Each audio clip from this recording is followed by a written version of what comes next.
What is up, guys? Wraec is here with new video, and today we're talking about whether or not the H should nerf Natalia. Why, you ask? Why should the H even consider that? Well, there has been a certain team that was posted by Demon, YouTuber, probably know him. If you don't, check out the video description, link is in there. Second to last video, I think it was, where he showed that Ozus team, showed it quite in depth. And quite a good video, I have to say. Usually streams like every day, I think. It's quite good. Check it out. A little shout out to Demon at that point. And the team he showed basically broke the game overnight. Let Natalia skyrocket and made her very expensive, and people wanted to use her, and people certainly did, and moved the leaderboard of Star Expedition because that team is just insane. Why is it insane? Well, you really only need Natalia. And that's it. Usually when you have like a Star Expedition team, people go for like S tier SQH, and then they take a big LFA copy, and you need a big Mystic Fairy Freya and some support heroes in there, and then you think about the support heroes and what you do there, and there is RNG to it, and well, we still have RNG with the Natalia team, but really you need a Natalia, you need an Antlers Cane, and five-star carries. The full Ozus set in Star Expedition that you get pretty easily. So yeah, that's about it. And what basically happens is, by the way, S tier Natalia. If you want to see more of that, there is a first video up on the for YouTube members. So can get the YouTube membership, can see the video. Some other videos in there as well, but I just upload like half of our video for the members, talking a little bit about Natalia. And this S tier copy, and there is the ability that we're talking about. Basically what she does is she gives the hero with the highest attack on the battlefield, on your side of the battlefield, Bright Blessing. And Bright Blessing is a skill effect that doesn't do a whole lot. The only thing it really does is it is the target for the basic skill attribute buff replication. And you can see here there's 100% chance to replicate 2 random attribute buffs from self to allies with Bright Blessing. Allies with Bright Blessing can also include herself. And people are not sure whether or not that is a bug or intended. The way it currently works is she targets 2 attribute buffs that she has. That can, for example, be increased all damage dealt and increased holy damage. Those are 2 attribute buffs. And all the stacks she has of those 2 buffs, she can have 2 stacks of holy damage, 10 stacks of holy damage, doesn't matter. She will take all of those stacks and copy them over and replicate them to the hero that has Bright Blessing. If that hero with Bright Blessing is herself, that means if she has 10 stacks of holy damage, she will have 20 after doing a basic attack. And usually that is not that impactful in regular PvP, because most buffs are like limited to 2 rounds or something, so they don't really stack up. In Star Expedition, however, there is a slight difference to that, and that is the Ozus set. And the Ozus set works like this. Every time when anyone dies in the battle, increases all allies attack by 10%, holy damage by 10%, all damage dealt by 10%, and crit by 20% for 15 rounds. So basically for the entire duration of the fight, even a bit beyond that. That was meta a long time ago, where people first started in Star Expedition and used like SFX teams. That was the time when this was meta. And now it's back. Use 5 carries, put them in there. They die to the boss attacks. 5 deaths alone on round 1 means you already get 4 of those buffs. Like crit will be kept out at 100%. And then you still have attack, holy damage, and all damage dealt, and you will have 5 stacks of each of those buffs. And when she does a basic attack, she will copy all of those buffs to herself, meaning those will double, and you will have 10 stacks.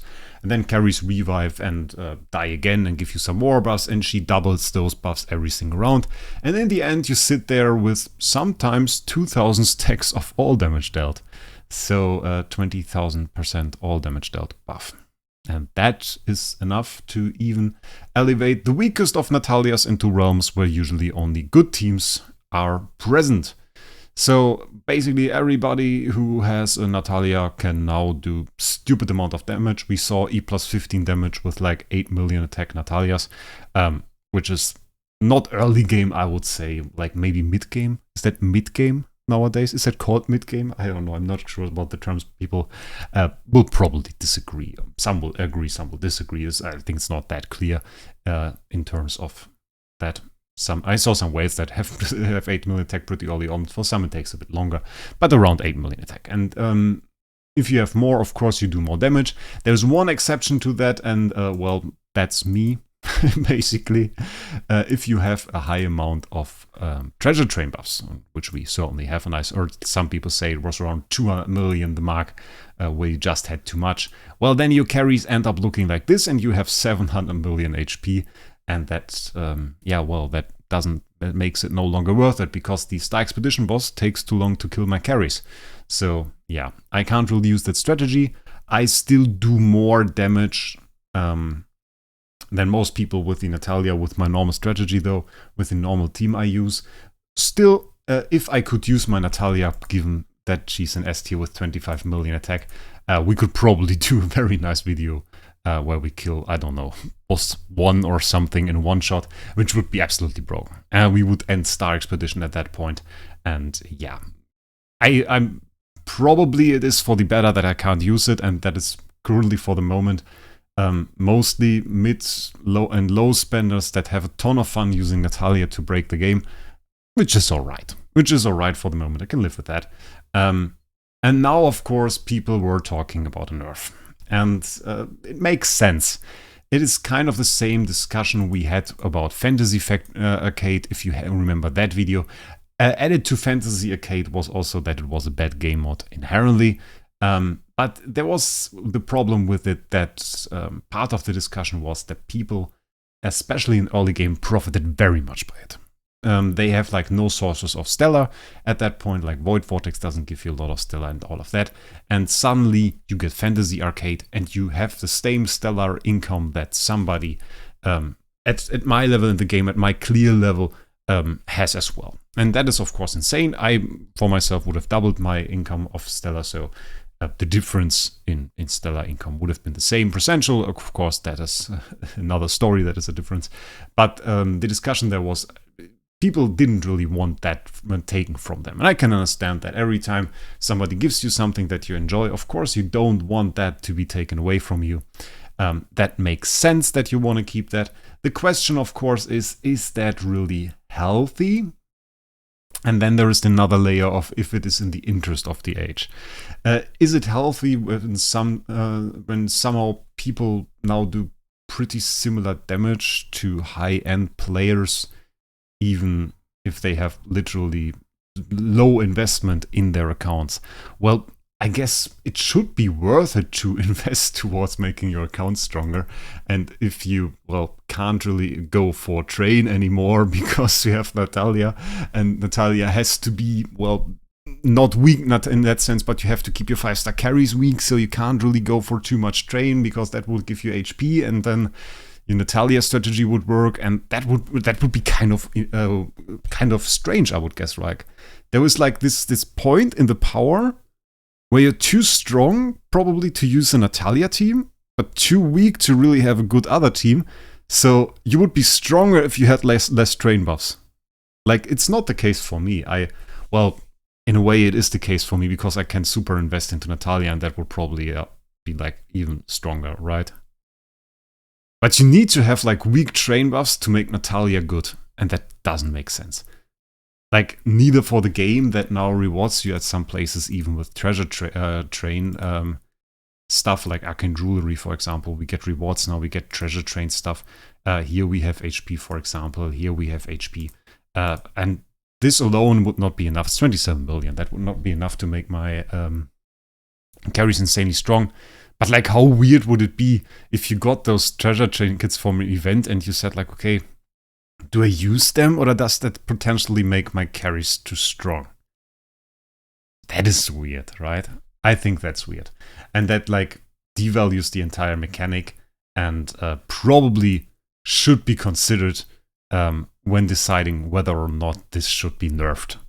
The other discussion is like, you have this one hero now that is like way stronger than all of the other options we have. We have meta options in form of MFG, LFA, Ferric Investor, and those are all decent. Well, they were till yesterday. Now Natalia is just straight up better. In every single aspect, she requires less investment, she's easier to build up, you can build her easier into a team. You don't need to know as much about the game to build the heroes correctly. You don't need to think about speed a whole lot, you don't need to think about artifacts a whole lot, and you will do more damage in the end. And that screams nerf. Like, let's be honest, that screams nerf. That's the same stuff with Fantasy Arcade. And yeah, so that's the thing in itself. In my opinion, well, I don't really care. If you want to nerf Natalia, do it at least the proper way. If you want to just give us an option to deactivate train HP, we can do that too. I think that would be fun for a season, and I can take my S-tier Natalia, put it into Star Expedition, and, well, we can clear it for once. We will clear all the bosses. I know Jesus is up there too, has a big Natalia as well. We can go in there and like destroy all of the bosses, and it will be fun. We will make a video about it. So that's an option. The other option is one that is also quite interesting. The main point that is driving Natalia at the moment to be OP is that she can replicate her own buffs to herself. That means like she goes from 20 to 40 stacks, and in the next turn she will replicate those replicated stacks again. So she will go from 40 to 80, gaining 40 stacks. She will go from 80 to 160, gaining 80. And so the amount of buffs she gains gets higher every single turn. So the easiest way to, well, block that is if we change Bright Blessing and make that really only go on allies.